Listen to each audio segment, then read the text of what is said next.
Hello Gemini, Sun, Moon, Rising, and Venus signs. Welcome to your tarot reading here at the Intuitive Teacup. I'm happy to have you all out there today. Please come into this reading with an open heart and an open mind, a desire to learn something and better yourself or your situation. Ultimately, I only want you to take away what resonates with you and release the rest. Trust your own intuition will be able to separate what that is, because you're accountable and responsible for all your own actions and decisions. Let's go ahead and set the intention right now to get my Geminis out there watching some clear, helpful, and insightful messages wherever they are currently at on their spiritual path. All right, let's do it. We are going to do tarot, of course. I'm just starting with a couple oracles to get us started, kind of set the tone of the reading here. It's eclipse season. Happy eclipse season, Gemini. Starting with the mouse, the cute little mouse. All right, so 2 cards. Let's see. This says experiencing energy. When you feel pain, simply view it as energy. Let go and give room for the pain to pass through. Yeah.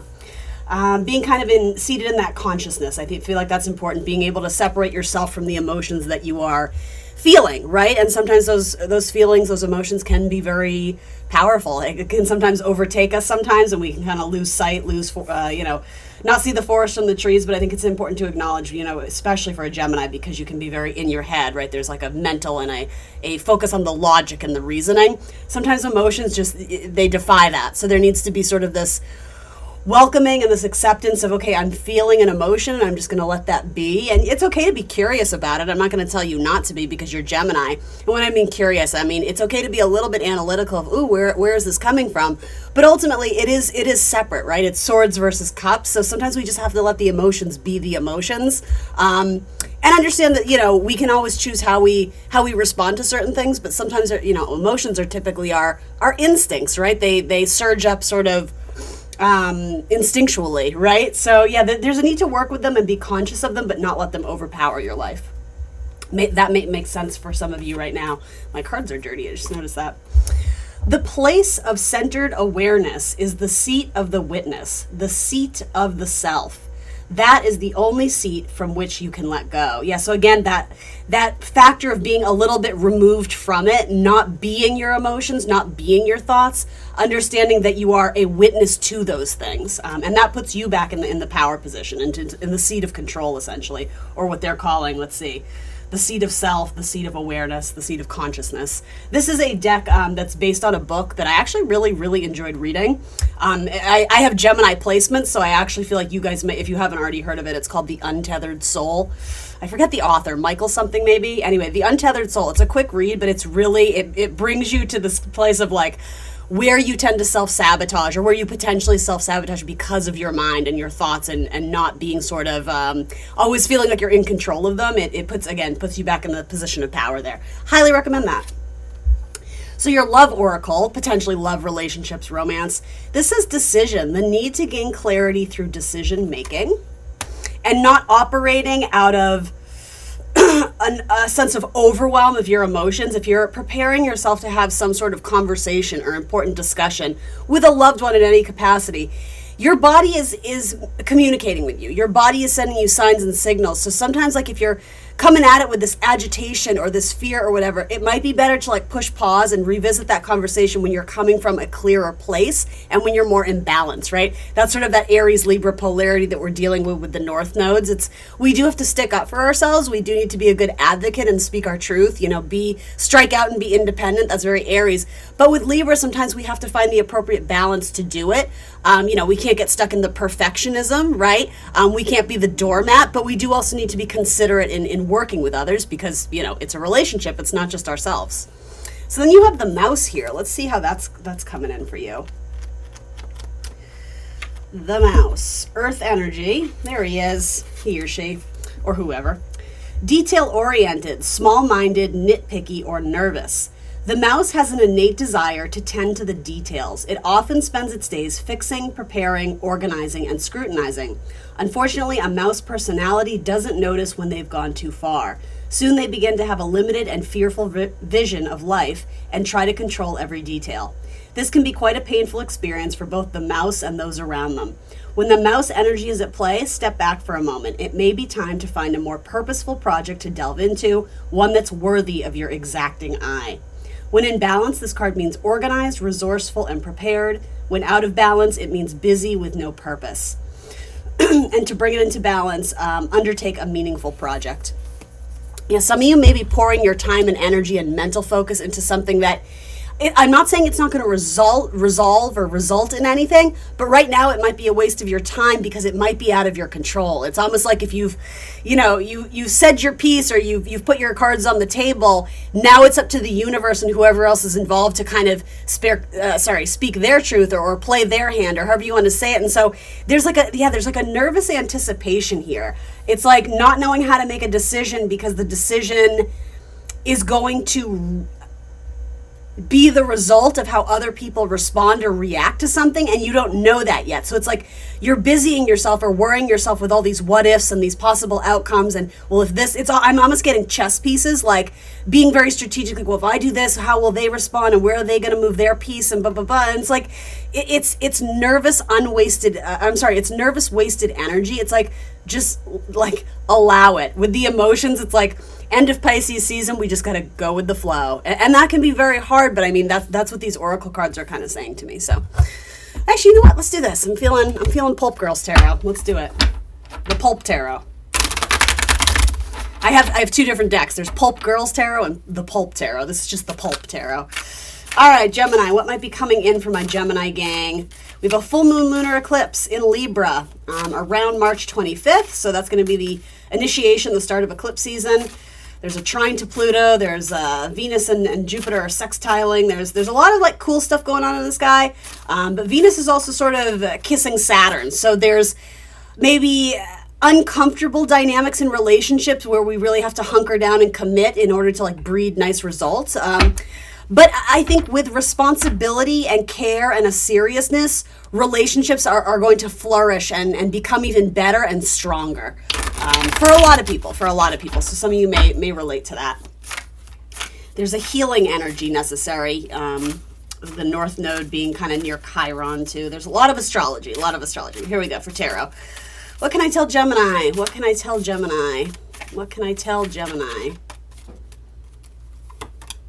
The Sun, happiness. This seems to me, it's like wanting to go for a ride, but not getting anywhere. Like the adult version of this, it's like, yeah, when you're a kid, it's fun to just sit on the horse and bounce and, imagine in your head that you're going, distant places, off in the desert, off in the jungle, being an adventurer.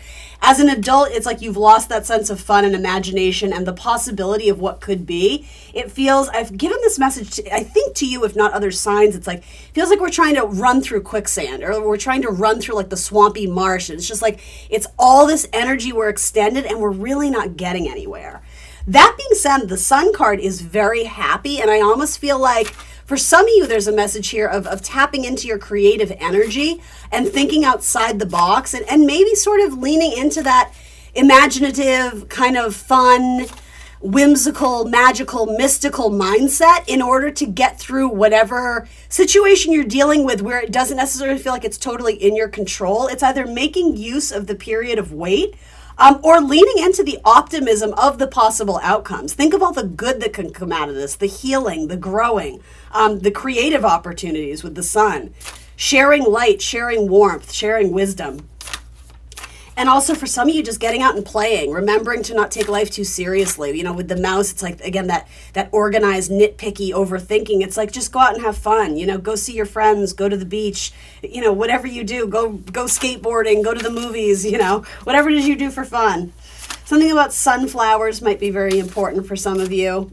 Some of you may be gifting someone sunflowers or vice versa. You may have a pin or like a I don't know what it's called, like a pin. So something you would pin on your clothing, something about a sunflower or a piece of clothing or socks with sunflowers. It's just a little confirmation for one or two of you. I keep hearing like want to go outside and play, but it's being relayed to me in like a childlike voice. And so are you honoring your inner child? Are you remembering to care for and tend to the needs of your inner child? Because ultimately that's going to make you happy. It's going to help release tension and anxiety. And there's your 10 of Swords. Yeah. This is about choosing to take the higher road for your own mental health and wellness. There's always going to be things that are going to be tricky or challenging. It's how you deal with that adversity. What kind of skills have you adapted, or what kind of skills have you acquired in order to deal with situations that do make you a little bit uncomfortable, or that nervous kind of chaotic energy? Especially for a sign ruled by Mercury, it's probably something you've dealt with your whole life, and you may take for granted that not everybody thinks the way you do. It's both your blessing and your curse. And so for some of you, when that sort of frantic, nervous energy kind of overpowers, I think if you don't already have some sort of way that you cope or deal with it, you are being asked, like the sun is highlighting that, like, this can't go on anymore. For a lot of you, and I say mental health in terms of like everybody has mental health, not just you. There might be better coping strategies, or talking with someone about that, someone who can illuminate sort of, and I'm not saying, it has to be anxiety meds, but that's one example. Others of you, it might be meditation. It might be, turning off your phone several hours before you go to sleep. Like there are certain things that you might need to put into practice in order to make that sort of, or allow that nervous energy to subside. Others of you, it's going out and extending kind of physical energy, hiking, biking, climbing, doing, jogging, walking around the circle, whatever it is. I was trying to say the track. Walking around in the circle. Yeah, do that, Gemini. All right, what else? There could have been an ending with a Leo, or you might be being put in a difficult position with a Leo or with a parental figure. In fact, for some of you, your parents may even this isn't for everyone, guys. Your parents may ask you for money, or to help them pay a bill, or lend them some money. Your parent just might be going through a tough time with their own depression or anxiety. And I'm sorry to lay these heavy messages down on you, like it's no big thing. Like you do have my sympathies here. I can tell that something's up. For some of you, it's in a parent-child dynamic. Some of you, if you're the person going through maybe heavy depression or anxiety, you may tend to isolate yourself and not want to share what's going on in your life with your parents because you don't want them to worry about you. And I get that, but I'm almost being asked to say to you, what if you were to invert that? What if your parent was going through the difficult time? Would you want them to isolate and not share with you? Probably not. You would encourage them to grow and try and bring some joy and happiness into their life wherever they can. It's not about, making them feel guilty or shamed about what they're going through. But just this idea that, like, hey, I'm here if you need me, like offering that warmth, and they can choose to take advantage of it. For something, you also may have a parent who's going through a difficult time medically, health stuff. I don't do fear-based readings. That's not what it's about. But ultimately, these are messages that I'm trying to share. There might be someone who's fearing parenthood a little bit. For some of my Geminis, if you are pregnant or considering in discussion with your partner about having a baby, there could be some fears regarding that subject, or feeling ill-equipped, or worrying that you're not going to be, good enough in some capacity. Again, like nervous worrying energy.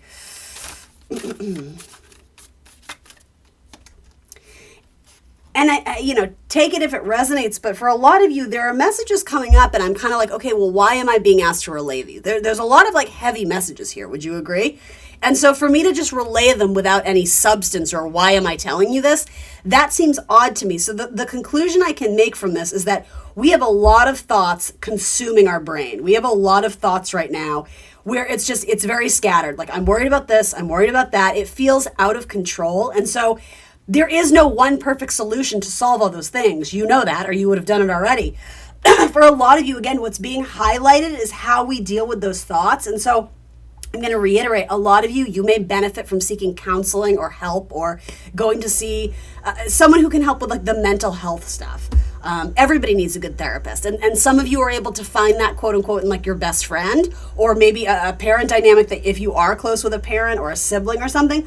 Others of you, it's seeking something outside the family where there isn't that bias, or there isn't that, ooh, this person knows me and I don't want them to know all the intimate details of my life, my sex life, my friendships, this and that. So it's like an unbiased outside perspective may actually really serve you. And it doesn't mean forever. Maybe you have a couple sessions and you're like, okay, I'm good. I'm grounded. I understand how to deal with this.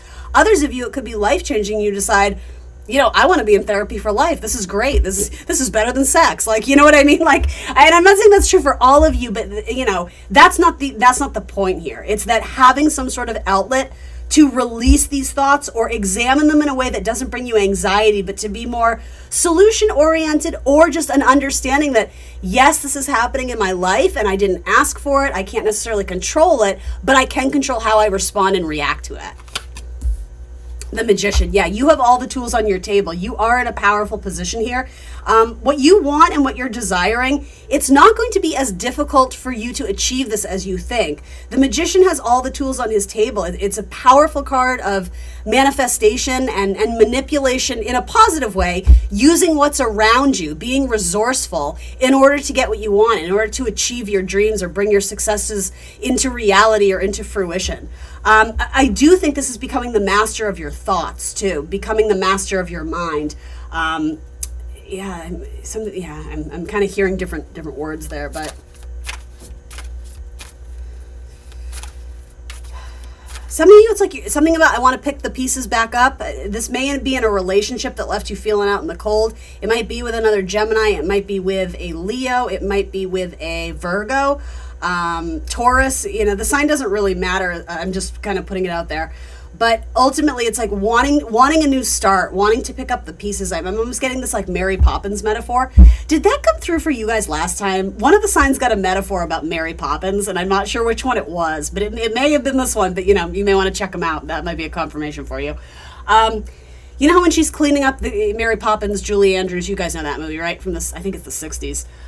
When she's cleaning up the kids' nursery, she's like snapping her fingers and things are just popping back into place. There's something very magician-like, magical about it.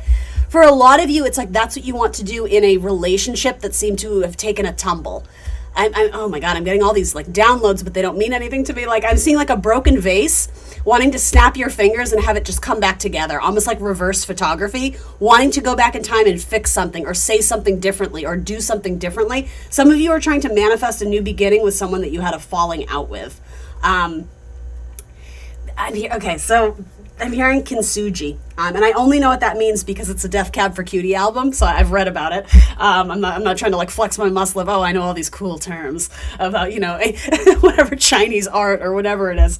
No, kintsugi, I believe it's some form of Asian art. You may have to look it up, but it's like the idea that things are more beautiful when they're cracked and when they're broken because they can come back together and take on like a new life form or a new life energy. And so this metaphor of like the broken vase, we can glue it back together and it's not going to be perfect, but there's almost beauty in the cracks. There's beauty in sort of the what it's gone through. It tells its own story, and it's not about perfection. It's about like authenticity. That feels very like Leo energy to me here too. But ultimately, we all have a sun sign, right? So this is coming through as you. It doesn't have to involve a Leo. But I think there's with mouse energy, accepting and embracing that things aren't always going to be perfect, and rather than worrying ourselves with like, endless neurotic energy, sometimes it's just like the acceptance, the serenity prayer, like give me the wisdom to know the difference of what I can control and what I can't. And it's like there's beauty in the faults. There's beauty in the breakdown, more songs. But for a lot of you, I'm just almost getting this almost like bittersweet feeling of like you went through a hardship with someone, and I don't know if you still actively think about them or it crosses your mind from time to time, but this idea that, well, it could never be because like it didn't work. Now like it's not pure anymore. It's not innocent. It's like we've been through too much. I don't know if that's the case though. I'm almost getting sort of a reciprocated longing for the past, or longing to make things right, longing to communicate with the Magician. Wanting to bring something back together, knowing that it might be a journey to get there. It's not going to come together easily. It's not the Mary Poppins snap your finger and it appears perfect. It's the kintsugi where we have to take time to actually like glue it back one by one, and like, but it shows how much you are invested by going through that, this is a metaphor, of course, that process of gluing each piece individually. It's because you see value in it. It's because you care about it so much. You want to bring it back to a healthy state and a better place. But I'm almost getting like it's going to take a team effort and a team dynamic. And I think there's an important conversation of what went wrong that is going to maybe trigger a little bit of anxiety, because I think Both people involved here have regrets and remorse of how something went down. Again, this idea of, I wish I could go back and change the way I did it or said it or moved forward in that scenario. But ultimately, I think it's about moving forward with compassion and forgiveness for yourself and for the other person. But I do see something with the potential to come back together, but we have to embrace that it has gone through some sort of change or transformation. So it's not what was originally birthed, or I'm hearing the word inception. It's gone through that cathartic change. It feels very Scorpio. It feels very transformative. So with that, we have to be open to embracing, the new beginnings and what is being offered here. But knowing that it's almost made you guys stronger as a couple or as a teammate or whatever this is, it's actually more of a benefit than you realize. Almost like, your wounds or your wisdom. Something had to break in order for it to be repaired and to come together in a way where we can shine more light on it and sort of see the error of our ways. I hope that makes sense for some of you out there. Anything else I can tell Gemini for this reading? That one kind of flew out. 7th house, relating. Yeah, this has to do with long-term partnership. And look at that, they are holding hands, but this may have been a relationship where there wasn't great reciprocity, or someone's life was just very chaotic and white knuckling it. You or your person may have been in just really a chapter of adversity, dealing with loss, dealing with struggles, dealing with whatever, illness, anxieties, depressions. Maybe there was a loss of a job. Something impacted the relationship where one person wasn't able to give as much. And it was very heavy energy. So like the quote unquote scales here, they were completely out of whack. They were off balance. So it's almost like we had to remove, metaphorically, what was on the scales and then bring it back into balance a piece at a time. There's something very symbolic about, again, gluing that vase back together, or each bringing like something to the table, but it's like a piece at a time. It's one by one. We have to I'm hearing level up, but level out too. Make sure that we're not overdoing it or coming in with like this, like Knight of Swords energies. I just want to go. I just want to do it. There's a need to approach this with caution and care in order for it to succeed. Bottom of the deck is 8th house, intimacy. I do see you fixing something with a romantic partner, very likely around eclipse season, Gemini. All right, guys, that's what I got for you. Thanks for joining me today. Please remember to like the video, subscribe to the channel, hit the notification bell so you'll be alerted when I post my readings. And if you want more content from me, I am on Instagram and Facebook as The Intuitive Teacup. Thanks for joining me today, and I will see you soon for more tarot. Bye, Gemini.